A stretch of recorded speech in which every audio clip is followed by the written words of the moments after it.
kur nëna është e fuqizuar, fëmia është e fuqizuar, dhe më konkretisht kur nëna është e fuqizuar, fëmia ka një qëndrim pozitiv ndaj të nxënit, ndaj të mësuarit, ka më shumë vetbesim dhe do që të mësoj gjëra të reja. Pra ka një lidhje midis kësaj dhe edukimit të fëmijës.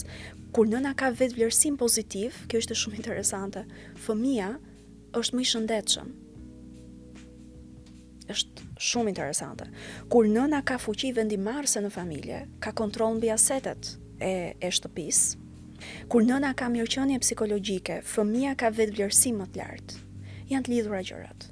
Kështu që kuptuam gjithashtu që niveli i arsimimit të nënës, sa më i lartë të ishte, aq më i lartë edhe fuqizimi që ishte. Pra ka një lidhje patjetër. Po ishte interesante një fakt tjetër që kur nëna ishte e punësuar, dhe këtu dalim te diçka që ju e përmendën në fillim të bisedës, kur nëna është e punësuar, nuk ka shumë kontroll mbi kohën e saj.